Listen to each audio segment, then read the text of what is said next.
The engines roared like a restless beast beneath the plane's belly, rattling the cabin walls as passengers settled into their seats. Flight attendants moved swiftly, smiles pinned on like badges of composure, while overhead compartments slammed shut. Near the first-class section, a man in his early 30s tossed his designer jacket onto the seat beside him, his gold wristwatch catching the light. His name was Liam Hayes, tech entrepreneur, young billionaire, and a man who believed the world bent for those who could afford it. He was already annoyed. His assistant had mistakenly booked him on a commercial flight instead of a private jet.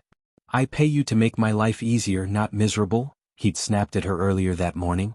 Now he was trapped among the ordinary people, his mood sour, his patience thin. He looked around, sneering slightly at the sight of a frail old man struggling to fit his battered leather bag into the overhead bin. The man's hands trembled, his movements slow and unsure.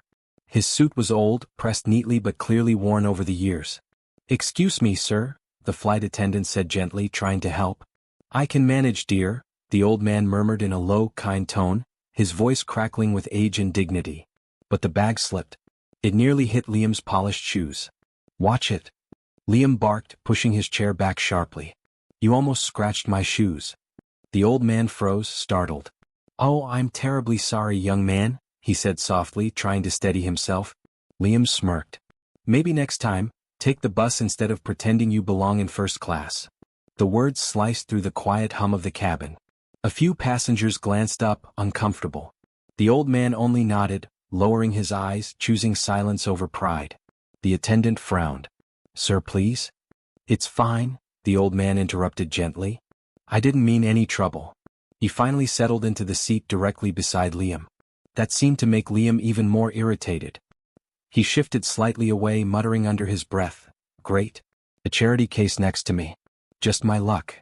The plane taxied toward the runway. Outside, rain streaked the windows like tears racing gravity. The engines deepened into a low growl.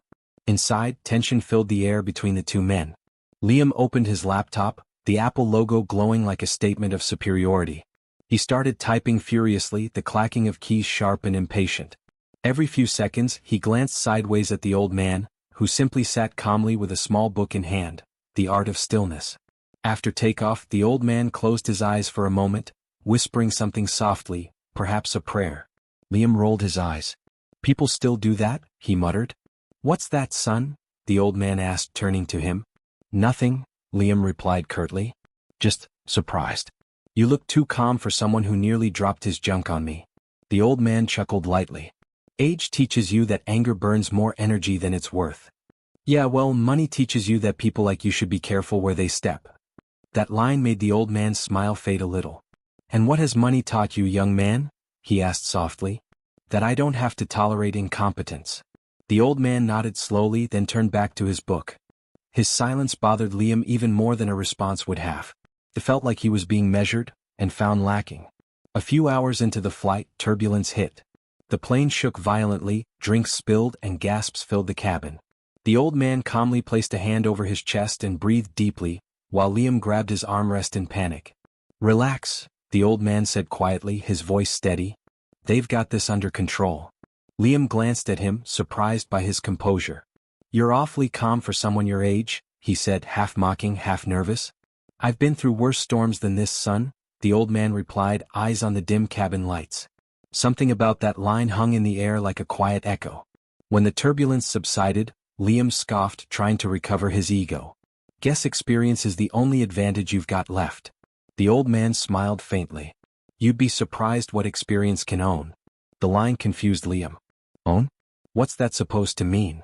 "Just a thought," the old man said with a shrug, turning back to his book. Liam rolled his eyes again. "You talk in riddles? I deal in results." "And yet you seem restless," the old man said, not looking up. "Maybe results aren't everything." Liam's jaw tightened. He wanted to argue, but something about the old man's calmness made his words feel childish. A flight attendant approached with a polite smile. "Dinner options, gentlemen?" "I'll take the steak medium rare," Liam said sharply. The attendant nodded. "And for you, sir?" she asked the old man. "Oh, anything simple will do. Chicken, perhaps." As she walked away, Liam leaned closer, smirking. "You really live modestly, huh?" The old man chuckled. "Modesty keeps you grounded when the world tries to lift you too high." That line once again struck something uncomfortably close inside Liam, but he masked it with laughter. Yeah, sure. Keep telling yourself that, he said. Meanwhile, some of us are building empires. The old man smiled politely. Empires crumble too, son. Usually from within. Liam said nothing this time. He just stared out the window, watching the night sky stretch endlessly, unaware that the old man beside him wasn't just another passenger, but the very force that would soon rewrite his definition of power. The cabin lights dimmed as the plane soared deeper into the night sky. Most passengers had settled into an uneasy silence, screens glowing, engines humming, the faint click of cutlery echoing from first class. Liam stretched his legs, loosened his tie, and exhaled sharply. He was restless. Something about the old man's quiet composure gnawed at him. It was like trying to insult a stone, all impact, no reaction. The more he tried to provoke, the more foolish he felt. Do you ever stop talking in riddles? Liam finally muttered, half joking, half annoyed. The old man looked up from his book and smiled. Only when people start listening. Right, Liam scoffed. And what do? Read self-help books and meditate your way through poverty? The old man's eyes flickered with amusement. Is that what you see when you look at me? Poverty?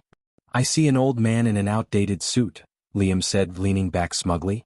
I see someone who probably saved for months just to afford this flight. The old man's smile didn't waver. Appearances can deceive, son. You'd be wise to remember that. Liam gave a short laugh. Yeah, I'll keep that in mind the next time I'm buying a company. The flight attendant passed by again. Would you both like coffee or tea before we begin descent? Coffee, Liam said immediately. Tea for me, dear, the old man replied warmly. As she left, the old man turned to Liam with that same serene gaze. Do you run your own company? Liam smirked. I don't run companies, I build them. Tech startups, logistics, media acquisitions. I built my first app at 17. Sold it for $20 million before college. Impressive, the old man said softly, nodding. And are you happy? Liam frowned. What kind of question is that? An important one, the old man said. People who speak loudly about what they own often speak quietly about what they lack. Liam rolled his eyes. You really enjoy playing the wise monk, don't you? The old man chuckled. Wisdom doesn't play, son. It observes. The way he said son, not condescending, not mocking, but almost fatherly, irritated Liam more than any insult could have. Look, Liam said, I don't know who you think you are, but not everyone with gray hair has a life lesson worth listening to. The old man nodded slowly. You're right. Not everyone. But sometimes the lesson finds you, whether you're listening or not. Liam sighed heavily. He was done talking. He put on his headphones, drowned himself in music, and stared at the in-flight map showing their route across the Atlantic. But he couldn't escape his thoughts. For reasons he couldn't explain, that old man's voice echoed in his head. Appearances can deceive. Are you happy? Empires crumble from within. The words clung like static. Hours passed. The cabin grew quiet. The old man had drifted to sleep, breathing slow and calm. Liam, on the other hand, couldn't close his eyes. His mind raced through emails, business deals, and the never-ending need to prove himself. He checked his phone, over 100 unread messages. Investors waiting, staff demanding, competitors circling. The life he'd built was a fortress, and yet he felt cornered inside it. The captain's voice broke through the hum. Ladies and gentlemen, we'll begin our descent shortly. Estimated arrival time, 20 minutes. Liam yawned and stretched, glancing at the old man beside him. He noticed the man had taken out an old pocket watch, gold, polished, engraved with initials he couldn't quite see. It looked far too elegant for someone of his supposed status. Nice watch, Liam said. Got it from a thrift shop? The old man smiled faintly. No. Got it from a boardroom. Liam laughed. You owned a boardroom? Sure. The old man turned to face him, his tone suddenly still. I didn't say I owned a boardroom. I said I earned it. Something in his voice, calm, deep, sure, made Liam stop laughing. It wasn't pride. It was truth. He was about to ask what the man meant when the flight attendant returned. Gentlemen, please fasten your seatbelts.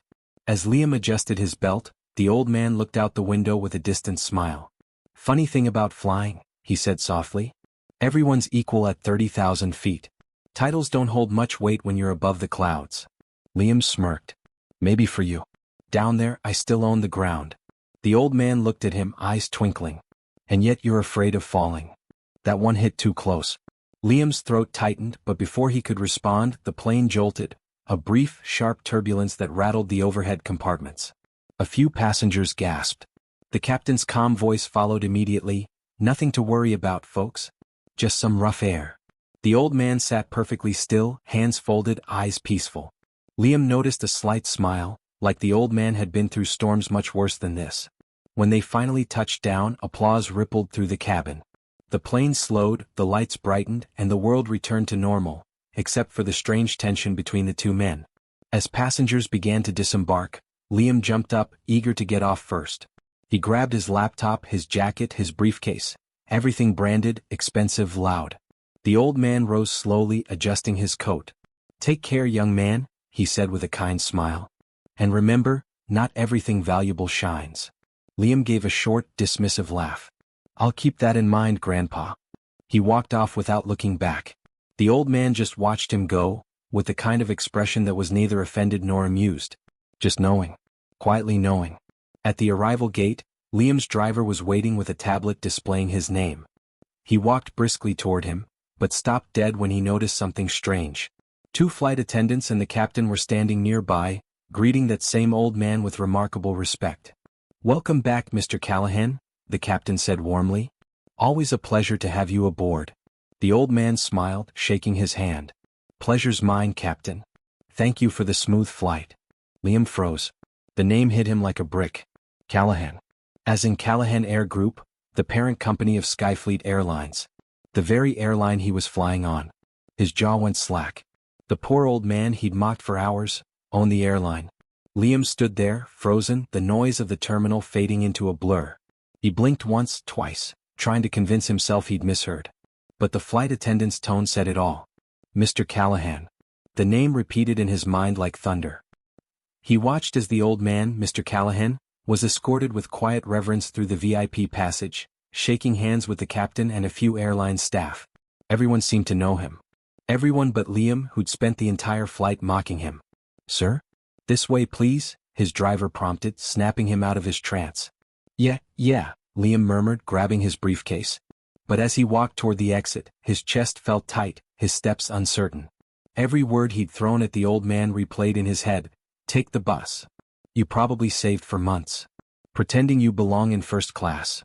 Each one burned now like acid on his tongue. Outside, the sunlight stabbed through the glass, bright and blinding.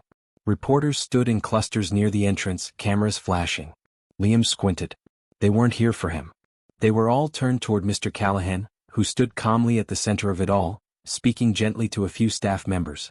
"Mr. Callahan, is it true you'll be inspecting the new Skyfleet expansion today?" one journalist shouted. He smiled faintly. "Just checking in to make sure everything's running as it should. It's been a while since I flew with the passengers." Liam felt his throat tighten. He wasn't just rich. He was the man behind the very empire Liam bragged about wanting to own. He quickly adjusted his sunglasses and turned to leave, hoping to slip away unnoticed. But then a voice stopped him. "Leaving so soon, Mr. Hayes?" Liam froze mid-step. The voice was calm, amused, and unmistakably familiar. He turned.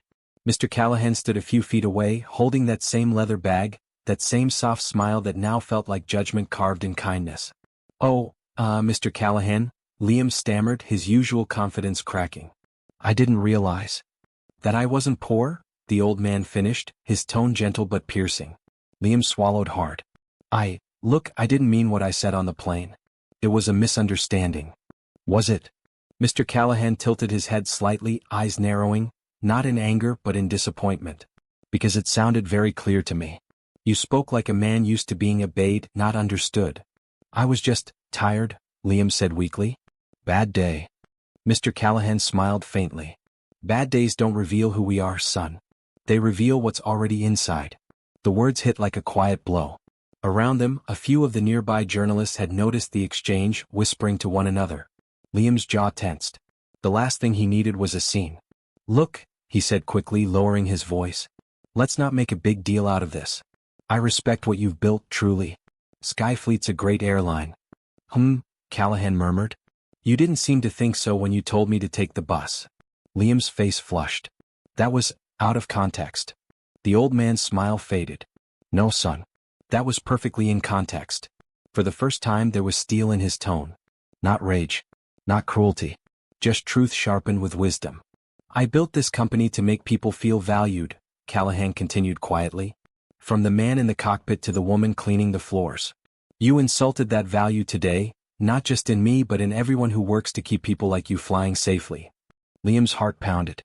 He wanted to defend himself, to say something clever, something that would fix this, but the words wouldn't come. Callahan looked at him one last time, eyes softening again. You have talent, Liam. I can see it. But talent without humility is like wings without air. It'll take you nowhere fast. The old man turned to leave, but Liam reached out instinctively. Wait. Mr. Callahan, please. I didn't know. If I had, The old man stopped and looked back.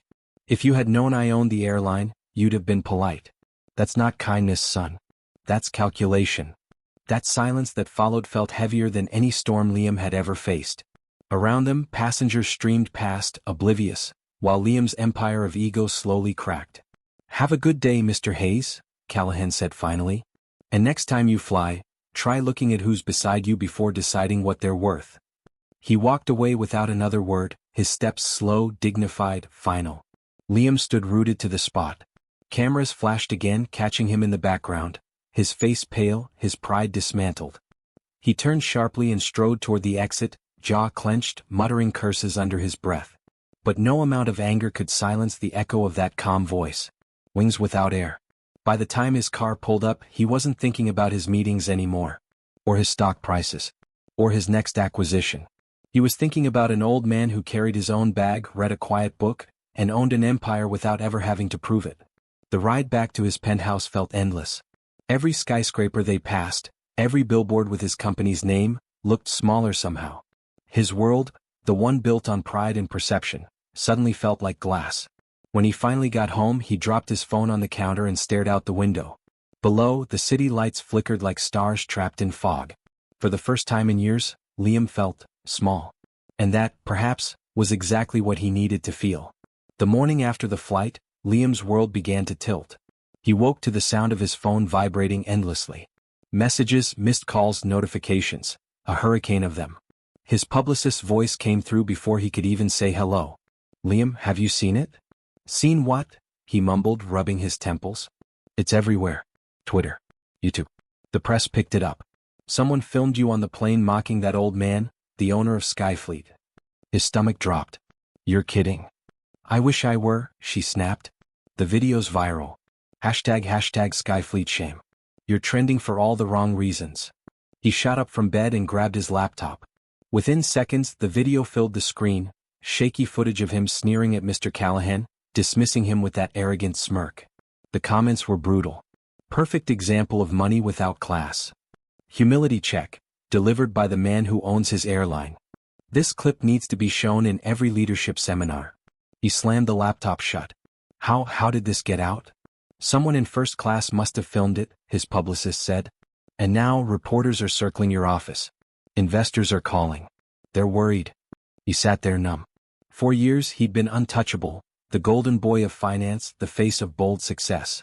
But one careless moment had exposed everything ugly beneath the surface. By noon, 3 major clients had withdrawn partnerships. His company's stock took a sharp dip. He canceled all meetings and locked himself in his penthouse, but the noise outside wouldn't stop. Then came the call he dreaded most. Mr. Hayes? The voice on the line was calm, familiar.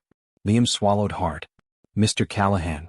I saw the news, Callahan said quietly. Quite a storm you've stirred up. I didn't mean for any of this to happen, Liam said quickly. It was a misunderstanding, I swear. I believe that part, Callahan replied. But misunderstandings reveal what lies underneath. You've built your name on ambition, Mr. Hayes. But tell me, what have you built your character on? Liam had no answer. The silence that followed was heavy, almost suffocating. I didn't call to shame you, Callahan said finally. I called because I remember being like you once, proud, brilliant, and blind. But life cured me of that arrogance. Seems it's trying to do the same for you. Liam took a shaky breath. Are you going to ruin me? The old man chuckled softly. I don't need to. You're doing that all on your own. But I will say this, humility once learned, can rebuild what pride destroys. Whether you learn it now or lose everything first, that's up to you. The line went dead. That night the city seemed quieter. Even the lights outside his window felt dimmer. He poured himself a drink, but it tasted like dust. He stared at his reflection in the glass, the man who'd once mocked another for seeming small. Now that same reflection looked hollow. The following week was chaos. Shareholders demanded an apology. News anchors replayed the footage on loop. His PR team drafted statements, apologies, even offered donations, but nothing worked. People didn't want excuses. They wanted sincerity, something Liam had never learned to give. Until one morning he did something no one expected. He requested a press conference. Cameras crowded the room, microphones waiting for a spectacle. But when Liam stepped up to the podium, he didn't wear his usual tailored confidence. No designer watch. No smug grin. Just a black suit, unbuttoned collar, tired eyes. "I won't take much of your time," he began. His voice trembled slightly, then steadied. "I said things that day on the plane that I can't take back. I mocked a man I didn't know. I assumed wealth gave me worth. I was wrong." He paused, letting the silence breathe. "I met a man who reminded me that class isn't about what you wear or own. It's how you treat people when no one's watching. I forgot that. And for that I'm sorry." Reporters scribbled, cameras flashed, but Liam didn't flinch. He took a deep breath. "I've spent my career flying high. Maybe it's time I learned how to walk again." When the conference ended, there was no applause, no sympathy. Just silence. But for the first time in years, Liam felt something close to peace. Weeks passed. The scandal faded, replaced by fresher controversies. But the market left on Liam didn't vanish. He stepped down from his CEO position temporarily, donated a portion of his shares to fund scholarships for underprivileged youth, and took up something no one expected, teaching business ethics at a local college. One gray afternoon, as he walked across the campus courtyard, a familiar car pulled up. The window rolled down, revealing Mr. Callahan, smiling faintly. "Didn't think I'd see you here," the old man said. Liam smiled back, this time without pretense. "You were right. I needed to fall before I learned how to stand." Callahan nodded approvingly. "You did good, son. Remember, redemption isn't about becoming someone new. It's about facing who you were and choosing different next time." The old man's car pulled away, leaving Liam standing there, wind tugging at his coat. He looked up at the sky, where a Skyfleet jet soared high above, a silver streak cutting through the clouds. He watched it until it disappeared, a faint smile curving his lips. For once he wasn't trying to own the sky. He was simply learning to appreciate it. But poetic justice wasn't finished. A year later, Skyfleet announced a new global initiative, Wings of Character, an annual scholarship program for young entrepreneurs who show humility and social conscience. The first public mentor of the program? Liam Hayes. The announcement trended again, but this time the comments were different. From arrogance to accountability. Proof people can change. The perfect redemption arc. Somewhere, in an office overlooking the clouds, Mr. Callahan smiled as he watched the footage. "Looks like he finally learned to fly right," he murmured. And so, the man who once mocked a stranger for being beneath him learned the oldest truth there is, that altitude means nothing without attitude. Because in the end, the sky doesn't care how much you own. Only how much grace you carry when you fall. I'd love to know, where are you watching this from? Type your country or city in the comments below. I read every single one of them. And while you're at it, don't forget to hit like if this story inspired you, subscribe if you love stories about power, pride, and unexpected brilliance, and tap that bell icon so you don't miss our next episode on Dynasty Tales.